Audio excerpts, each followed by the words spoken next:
मैं अनीता चौधरी और न्यूज़ अड्डा इंडिया पे आप सभी का स्वागत है। जय भारत जय हिंद। देखिए, Jammu Kashmir court CBI special court में आज एक इतनी बड़ी गवाही हुई,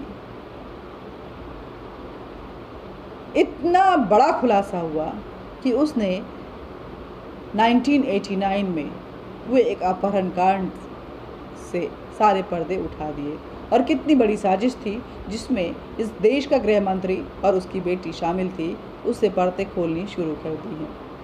आपको पता ही होगा कि 1979 में, यानी कि 1989 में, जब इस देश में कांग्रेस का राज था और इस देश के गृह मंत्री थे, कश्मीर को उस समय में बड़ी तवज्जो दी गई थी। उसको इस देश में का अभिन्न अंग बनाने की कोशिश करते हुए सैयद मुफ्ती को, जो कि पीडीपी के फाउंडर मेंबर थे, वो जम्मू कश्मीर के पूर्व मुख्यमंत्री भी रह चुके थे, उनको इस देश का गृह मंत्री नियुक्त किया गया था।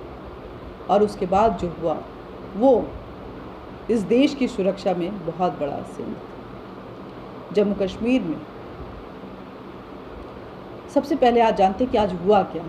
जम्मू कश्मीर के पूर्व मुख्यमंत्री मुफ्ती मोहम्मद सईद की बेटी रुबैया सईद ने सीबीआई स्पेशल कोर्ट के सामने पेश जब हुई तो उन्होंने अपने अपहरणकर्ता को पहचान लिया।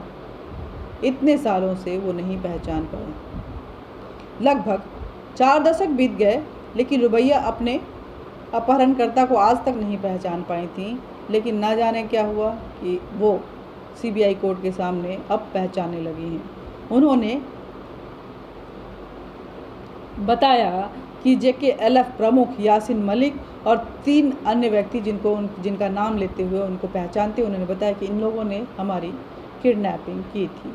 ये पहली बार है जब रुबैया सईद को इस मामले में सीबीआई के स्पेशल कोर्ट के सामने पेश होना पड़ा था। इसके पहले उनको तलब भी नहीं की गई थी, कोई पूछताछ ही नहीं हुआ था और मामले को रफा दफा करने की कोशिश की गई थी। दरअसल इस अपहरण कांड में रुबैया को 5 आतंकवादियों को रिहा करने के बाद मुक्त किया गया था। वो पाँचों के पाँचों बेहद खूंखार थे। सीबीआई के कोर्ट में जो अपहरण 1989 में हुआ था, उस मामले में रुबैया सईद गवाही दी थी, जो कि पीडीपी प्रमुख मुफ्ती मोहम्मद सईद की बेटी हैं और महबूबा मुफ्ती की बहन है। और जो उनके बयान जब दर्ज किए गए तो जो सच्चाई सामने आई वो कई परतों को खोलती हुई नज़र आ रही है। अब मामले की सुनवाई जो है भले ही 23 अगस्त को है, लेकिन इन सब के बीच में हम समझने की कोशिश करेंगे क्या था ये मामला पूरा। रुबैया सईद ने, जो कि सीबीआई जांच के दौरान जो तस्वीरें उपलब्ध करवाई गई, उसके बिना पे उन्होंने सबको शिनाख्त किए हैं। मामले के मुख्य आरोपी उन्होंने यासिन मलिक को बताया है। रुबैया सईद, जो कि उस समय तमिलनाडु में रहती थी, सीबीआई की ओर से अभियोजन पक्ष के गवाह के रूप में रुबैया सईद लिस्टेड है। सीबीआई ने 1990 में इस केस की शुरुआत, मामले की जांच अपने हाथ में ली थी। प्रतिबंधित JKLF के प्रमुख यासिन मलिक को इस मामले का मुख्य आरोपी दर्ज किया था। उन्हें हाल ही में यासिन मलिक को कई आतंकी मामले और उसकी फंडिंग को लेकर के गिरफ्तार किया गया था और आजीवन कारावास की सज़ा भी सुनाई गई थी। देखिए, 8 दिसंबर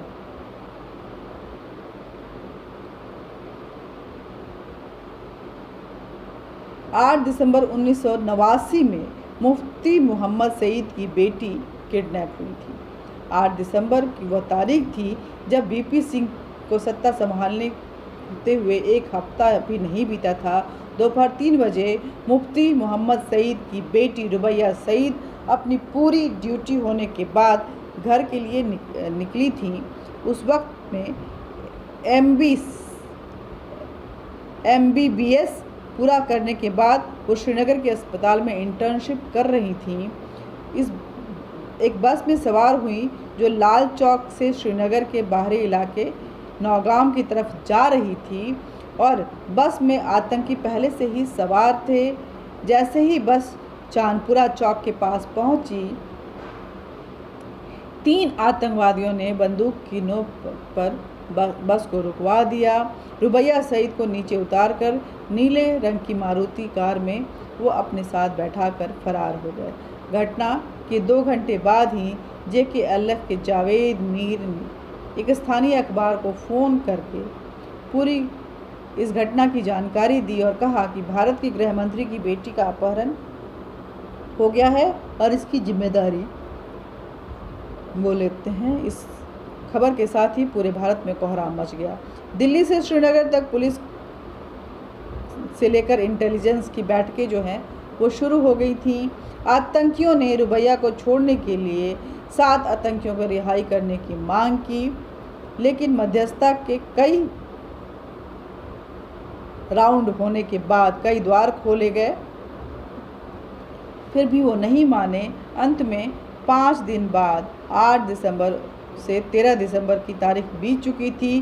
13 दिसंबर 1979 में